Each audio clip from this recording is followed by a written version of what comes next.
Ќе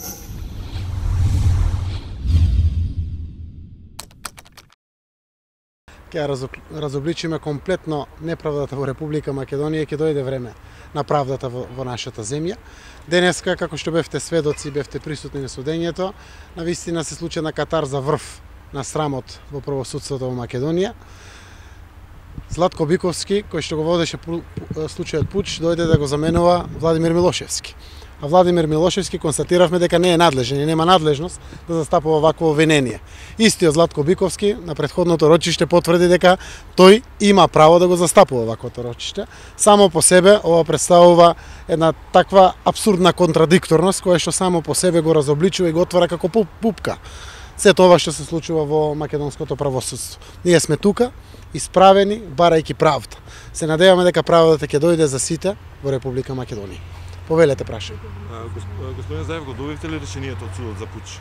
Јас го немам добиено, моите адвокати веќе го добија решението. Најверојатно, често сум во Скопје, мојата домашна адреса е Струмица. Верувам дека денеска, утре, сигурно ќе стигне. Добро, таму се откажа, вие го баравте, односно СЈО го бараше како сведок господинот Груевски. А тоа не се случи. Зошто, дали ви одговара ваква разврска? Знаете како? Не се осудувам да коментирам детали околу одредени предмети, освен она што е достапно за јавност и секогаш го следете, но она што го знам. Аналогијата на одлучување вели вака. Едно исто обвинителство, тоа е специјалното јавно обвинителство, или ќе гони Тврдина и Таргет, или ќе гони Пуч. Затоа што врв на бесрамието стана насилство врз висок представник на државните институции, тоа е Заев направил насилство врз Груевски, заради тоа што барал предвремени избори техничка влада, па таа се оствари. Странски служби, жолти комбиња, до ден денеска. Оштетеното лице, Никола Груевски, нема посочено држава, странска, или служба или лице кој им служи. Остана кој тоа неовластено прислушкувал. Ако истото тоа обвинителство вели дека Таргет и Таргет и како се викаше другиот случај Тврдина, кои што се поврзани со неовластеното прислушување, или ги застапува нив, или го застапува Пуч. Не може во двете страни да застапува исто обвинение. За сите други детали, јас оставам на доказната постапка која што ја владеја токму тие. Како што знаете, ова рочиште не почна. Прво, не се доделени до ден денеска термини за држање на судско рочиште, заради тоа што поротници немале сертификати. Па не дојде главниот сведок и не само тоа, штетената страна во тој дел. До тука ја смеам да коментирам заради тоа што толку знае јавност. По детали ниту јас знам, ниту јавноста знае, за да можам да се дозволам да коментирам. Логиката ми го кажува тоа што го споделувам денеска со вас. Добро, има веќе политички маневри во врска со можна нова коалиција меѓу ВМРО, ДПМН и ДУИ. Портпаролот на ДУИ Бујар Османи изјави дека ќе се држат до она правило победник по македонскиот и победник по албанскиот, најдобро тие да формираат влада. Докаде се тие информации?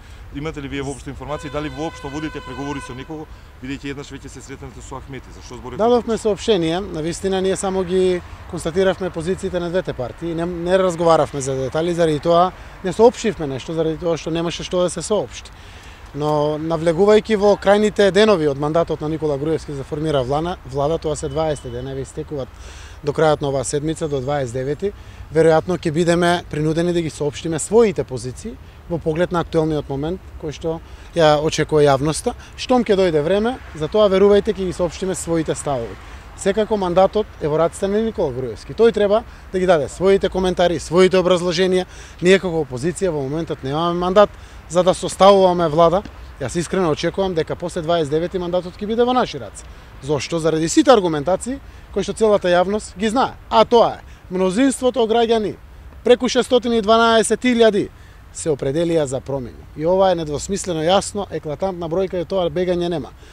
Наспроти тоа, сите прагматични и практични сегашни моменти во оваа Република Македонија ни кажува дека промени ќе се случат, тие се здрави за државата, да бидеме уште малку трпеливи, тоа да го дочекаме сите. Зошто до сега не сте имале коментар за платформата на албанските партии? Беше неколку пати, имаше прашања до вашата партија, немаште коментар? Имаме и tekako многу што да кажеме по платформата. Зошто Имаме свој став, заради тоа што тие објавуваат платформата со конкретна цел. Мандаторот да ја слушне. Така, мандаторот е Никола Груевски. Зошто вие да не ја коментирате, или моите адвокати, или некој сосема трет, така и јас. Не сум повикан да го коментирам тоа, од проста причина, почитувајќи принципи и правила. Мандатот е даден кај Никола Груевски, тоа е на поток. Тоа Тој треба да дека ги ќе се каже коментира после откако ќе добиете мандат евентуално. Тоа значи дека во следните денови кои што следуваат, веќе завршува мандатот на Никола Груевски, ние тоа многу брзо ќе го направиме. Зошто? Заради тоа што јавноста тоа го очекува, односно ќе стане се поизвестно дека Никола Груевски не може да формира влада. Тоа се мои очекувања, јас транспарентно ги споделувам неколкукратно со граѓаните. Тоа се очекувања на еден човек, политичар Зоран Заев. Можеби се лажам, можеби поинакви се работите во државата, но тоа го очекувам согласно сите информации кои што ги има. Како наближува крајот на мандатот на овие 20 дена кои што Никола Груевски ги има, така и ние ќе настапиме со своите ставови, пред се по нашата платформа, понатаму со сите наши суштествени погледи на сето она што е очекување на сите политички партии кои што имаат своји мандати во парламентот. Нормално е да се разговара со политичките партии кои што имаат мандати во парламентот. Заради тоа сум направил средба со Али Ахмети, сум направил средба со коалицијата предводена од БЕСА, со коалицијата предводена од господинот Зијадин Селја. Правиме средба и тоа нормално во овој период. На штом ќе имаме некои конкретни работи, веднаш ќе ги соопштиме, како што впрочем, тоа досега транспарентно сме го правеле секогаш. Господин Заев, доколку и ВМРО направат влада, кој е планот? Ако еве веќе се навестува, се почесто се испраќаат такви пораки политички тони. Како ќе се доводат да направат владата во наредните дни? Јас сум прагматичен политичар.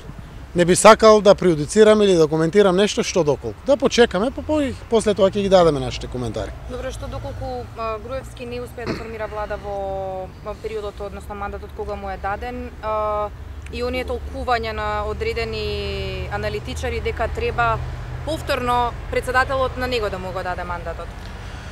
Недвојбено, безкомпромисно го почитувам уставот и законите во Република Македонија. Уставот вели: Георги Иванов е должен на партија или партии да им го додели мандатот во рок од 10 дена од конституирање на парламентот, токму на оние кои што ќе демонстрираат или покажат мнозинство дека поседуваат во парламентот. Тоа е уставот. Ќе ги прашате уставните професори, сите стручни луѓе во нашата јавност и преку вас медиумите, оставете народот нека дебатира. Но на крајот вистината е една, правдата е една. Јас верувам дека согласно устав и согласно закон ќе се терат постапките. Време е ова криза да заврши. Кризата ќе заврши преку формирање на влада, конституирање на парламентот, избор на председател на парламентот и нормално да течат институциите во Република Македонија да работат. Секако, јас како шеф на опозицијата, верувам дека ќе биде владата предводена од Социјалдемократскиот сојуз.